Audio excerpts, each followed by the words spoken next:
Yo what's up guys, welcome back to another video. So guys, आज हम एक ऐसे टॉपिक पे बात करने जा रहे हैं जो होना तो नहीं चाहिए था, लेकिन हमारी बदकिस्मती के वो इस दुनिया में एग्जिस्ट करता है। हम बात करने जा रहे हैं सानिया जहरा के टॉपिक पे। सानिया जहरा एक ऐसी लड़की जो 20 साल की थी और उसके हस्बैंड ने उसका ब्रूटली मर्डर किया।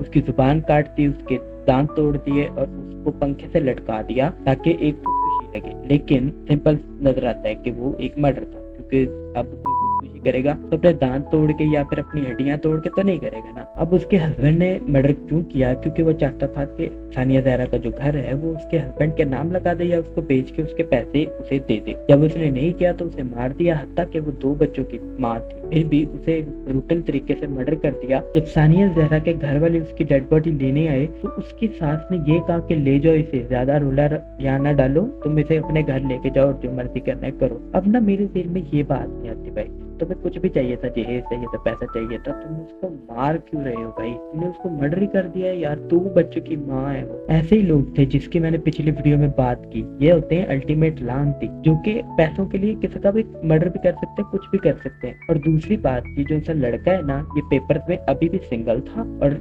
शादीशुदा नहीं था, और फिर भी ये अपने साथ अपनी बीवी को रख रहा है और फिर उसके बाद उसको ब्रूटली मर्डर कर देता है। अब यहाँ पे मजे की बात ये है कि जब सानिया जहरा को उसके वालिदैन ने कहा कि तुम तलाक ले लो, तुम छोड़ो, तो उन्होंने कहा मैं छोटी सी उम्र में डिवोर्स ही कहलाऊंगी, लोग क्या कहेंगे, मतलब जमाना क्या कहेगा। अबे यार, जमाना क्या, तेल लेने भाई, अपने बारे में सोचो। अब यहाँ पे कुछ लोग जो सोचते हैं ना, अगर हम कहें कि तलाक ले ले और फिर उसके बाद वो कहते हैं कि ना ये तो अल्लाह ताला को तलाक तो नामंजूर है, उन्हें पसंद नहीं है। मतलब इसका है हक है तुम लोगों को कि ले सकते हो, लेकिन पसंद नहीं है भाई। देखो, जब तुम अगर कोई मर रहा है, किसी पे जुल्म हो रहा है, तो जुल्म के खिलाफ बोलना भी तो इस्लाम में है ना। जब तुम लोगों को ना ये वो वाला इस्लाम है, लोगों को वो इस्लाम याद आ जाता है जिसमें उनको बेनिफिट नजर आ रहा है। ये इस्लाम नजर नहीं आता जो उनके जरा सा भी खिलाफ चला जाए। अभी अगर यहाँ पे ये है ना, इस्लाम में ये है कि अगर तुम्हारे पास हिम्मत है तो तुम हाथ से रोको, अगर इतनी हिम्मत नहीं है तो जुबान से उसे बुरा को, अगर इतना भी नहीं है तो दिल से बुरा जानो, जो कि ईमान की आखिरी स्टेज है। कुछ जुल्म के खिलाफ बोलने पे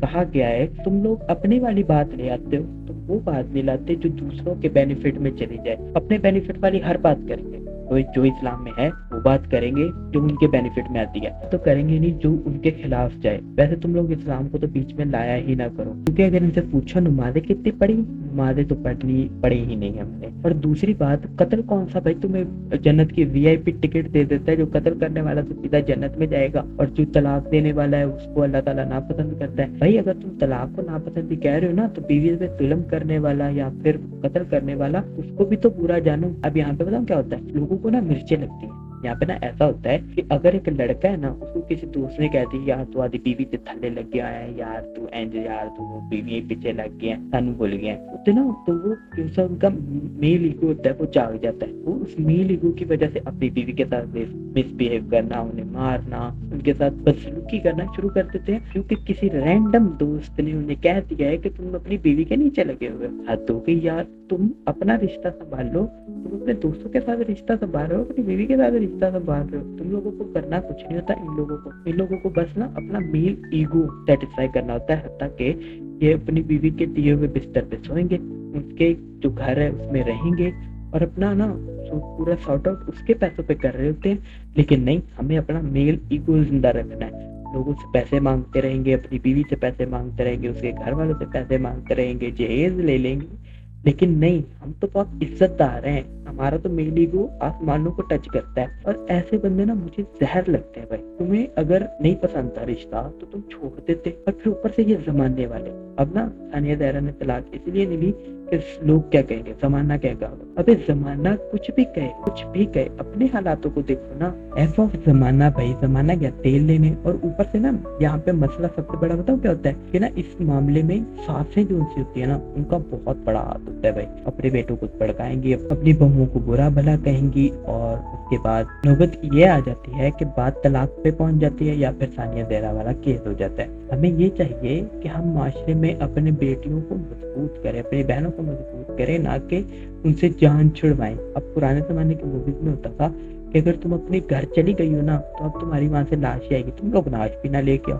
लाश लाने का कोई एहसान कर रहे हो, उसको जमीन में दफनाने का कोई एहसान कर रहे हो तो भाई इलाज भी उनको ही रहने दो, क्या फर्क पड़ता है। तो मैं ये कहूंगा कि गर्ल्स बी स्ट्रॉन्ग। अगर तुम लोगों को कोई जुल्म होता हुआ अपने आप पे भी जुल्म होता दिख रहा है तो उसके ऊपर डट के सामना करो ना उसका। तुम लोग क्यों बैठ जाती हो जमाने की बातों पे। भाई अगर जुल्म तुम पे हो रहा है ना तुम्हें ही उसे संभालना पड़ेगा। अब अगर बीमारी तुम्हें है कोई तो दवाई भी तो तुम्हें ही लेनी है ना। अब ये तो नहीं कहोगी मम्मा पापा ले लेंगे, हम बैठे यहाँ पे, या फिर हमने दवाई ले ली तो जमाना क्या कहेगा। अबे जमाना जो कहता है कहे, लेकिन तुम लोगों पे प्रॉब्लम आए तो तुम लोग प्रॉब्लम को संभालो। अब मैं ये भी नहीं कहता कि तलाक ही लेते रहो 24 घंटे, मतलब तलाक ली दूसरा रिश्ता, तलाक ली दूसरा रिश्ता, नहीं। मैं ये कहता हूँ कि रिश्ता जब संभालना हो तो संभाल लो, लेकिन जब बात हाथ से निकल जाए और खतरे पे पहुंच जाए तो छोड़ो, उसे छोड़ो और आगे बढ़ो। आगे बढ़ के अपनी लाइफ को खुद सिक्योर करो, रिश्ता ना भी करो, अपनी जिंदगी को खुद संभाल लो, लेकिन अपने आप को ताकतवर बनाओ। अगर जमाने पे बैठे रहे ना फिर तुम लोगों के साथ ऐसा ही होगा जैसे सानिया जहरा के साथ। हाँ, सकता है कि कुछ लोगों को अच्छे लोग मिल जाएं, लेकिन जिनको अच्छे लोग ना मिले उससे डट के मुकाबला करो, तुम लोगों का बनता है। अगर तुम लोग ऐसे बैठे रहे ना उन लोगों के साथ, अल्टीमेट लानतियों के साथ, तो फिर तुम लोगों को कुछ नहीं बनना। फिर ऐसे केसेस आएंगे, हमें बोलने का मौका मिलेगा, हम बोलते हैं, हम आप लोगों को जाते हैं, लेकिन समझाएगा तो वही ना जो समझे, लेकिन जो समझेगा ही नहीं उसको क्या ही समझाना। तो इसी मैसेज के साथ इस वीडियो को एंड करते हैं। मुझे फेमिनिस्ट बन के लोगों की गालियां खाने जाना है। बाय।